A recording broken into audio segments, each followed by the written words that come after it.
Assalamualaikum warahmatullahi ta'ala wabarakatuh. Alhamdulillah dapat kita bertemu pada hari ini, pada hari Khamis 24 Jun 2021. Apa khabar murid-murid Rajah 5 Muslim sekalian? Semoga semuanya sihat dan terus ceria. Baik, kita sambung PDPR kita pada hari ini pada mata pelajaran yang pertama, iaitu mata pelajaran Tajwid. Tajwid. Semua murid-murid boleh buka kitab Tajwid, muka surat 19. Sebelum kita teruskan pelajaran, mari kita sama-sama membaca doa sebelum belajar. Semoga mudah untuk kita memahami pelajaran dan terus diberkati. Bismillahirrahmanirrahim. Allahumma aftah alaina hikmataka wanshur alaina min khazaini rahmatika ya arhamar rahimin. Amin. Baik, kitab tajwid muka surat 19. Sebelum ni kita belajar pelajaran yang ke-6, iaitu mad jaiz munfasil. Dan sekarang kita masuk pelajaran baru, iaitu pelajaran 7 yang bertajuk hukum tajwidnya mad arid lis-sukun. Mad arid lis-sukun.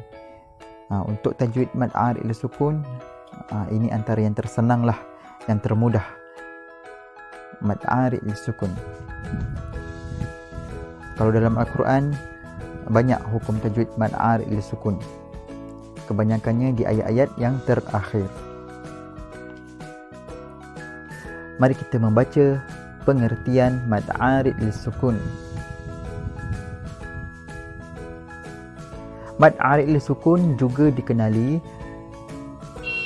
dengan nama mad arid lil-waqfi. Mad arid lis-sukun terjadi apabila pembaca memberhentikan bacaan pada perkataan dan sebelum huruf terakhir terdapat salah satu huruf mad, iaitu alif, waw dan ya. Mad arid lis-sukun ni terjadi apabila kita memberhentikan bacaan. Kalau kita teruskan bacaan, dia tidak menjadi mad arid lis-sukun. Ini dia terjadi mad arid lis-sukun kalau kita berhentikan bacaan.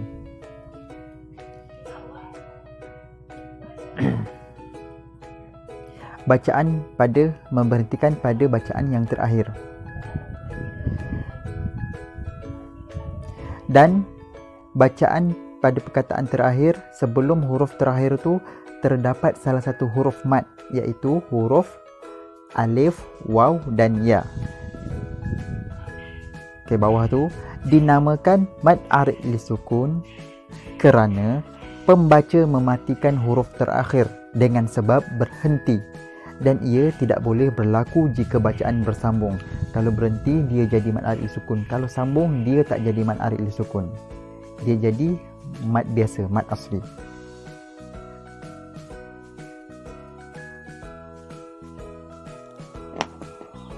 Baik, kita tengok dalam surah Al-Fatihah. Bismillahirrahmanirrahim. Alhamdulillahirabbil alamin. Ar-Rahmanir-Rahim. Okey, tadi mad arid lis-sukun macam mana? Mad arid lis-sukun ialah jika pembaca memberhentikan bacaan dan sebelum huruf terakhir ada huruf alif, waw atau ya. Kalau kita nak berhenti baca kat mana? Contohnya kita nak berhenti baca dekat sini. Alhamdulillahi rabbil alamin.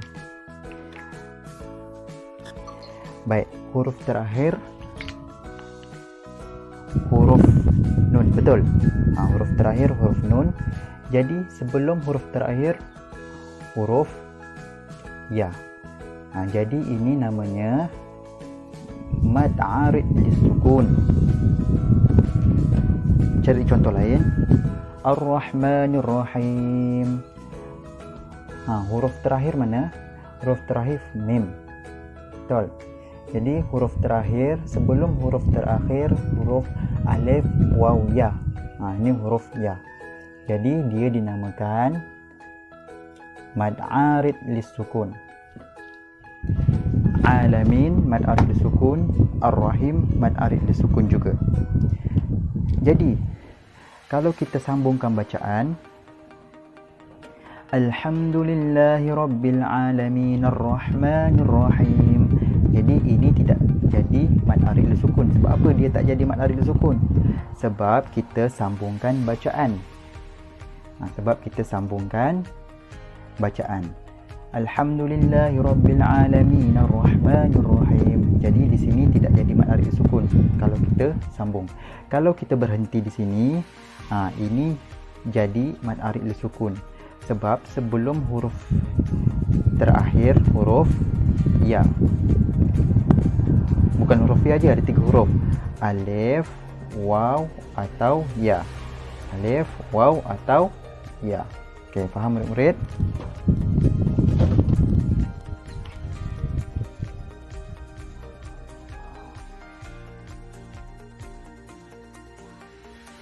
Okey, untuk qadar panjang harakat mad arid lisukun.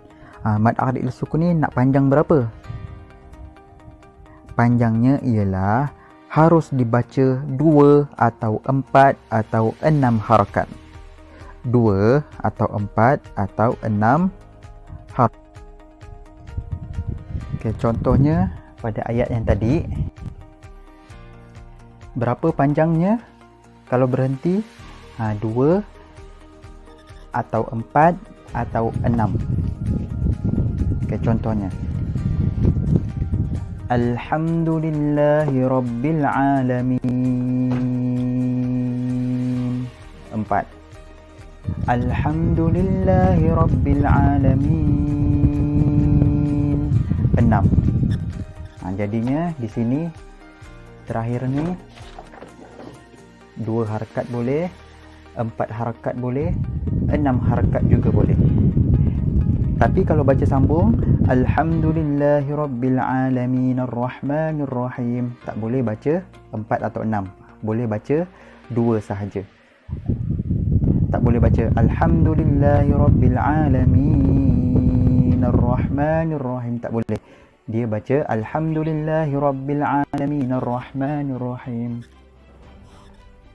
Okey, kalau berhenti dia jadi mad arid lisukun. Baca 2, 4 atau 6 harakat. Alhamdulillahi Rabbil Alamin. Okey, faham murid-murid?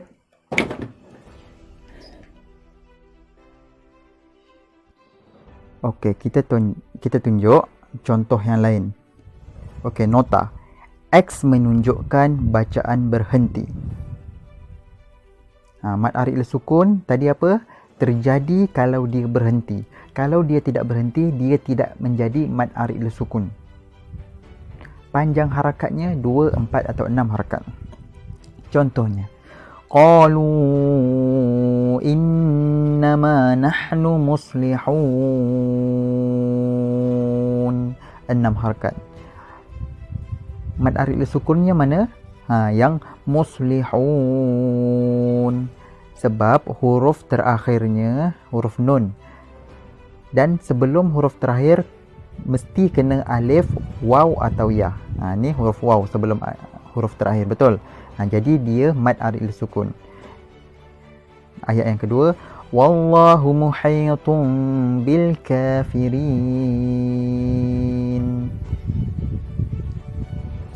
Huruf terakhirnya ialah huruf nun. Jadi sebelumnya huruf ya. Jadi dia mad arid lisukun. Tajri min tahtihal anhar. Huruf kalau kita berhenti anhar, huruf terakhirnya huruf ra. Jadi sebelum huruf ra, huruf alif. Jadi dia dihukumkan mad arid lisukun. Panjangnya 2, 4 atau 6 harakat. Faham ya murid-murid? Wa rafa'na fawqakumut tur. Okey. huruf terakhirnya huruf ra. Sebelum huruf terakhir huruf waw. Jadi dia dihukumkan mad arid lisukun. Okey, itu saja untuk hari ini. Baik, kerja rumahnya ialah cari di dalam Al-Quran hukum mad arid lisukun sebanyak 10 mad arid lisukun. Cari dalam Al-Quran 10 hukum mad arid lisukun. Contoh ayatnya. Itu saja untuk kerja rumah hari ini. Kita ulang balik apa yang kita belajar hari ini. Kita belajar hari ini ialah mad arid lisukun. Mad arid lisukun terjadi apabila pembaca memberhentikan bacaan. Dan huruf terakhir, sebelum huruf terakhir mesti huruf alif, waw dan ya. Dan qadar panjang harakatnya ialah 2 atau 4 atau 6. Jadi kerja rumah tadi cari 10 dalam Al-Quran contoh ayat yang dihukumkan mad arid lisukun. Kita jumpa lagi pada masa akan datang. Assalamualaikum warahmatullahi taala wabarakatuh.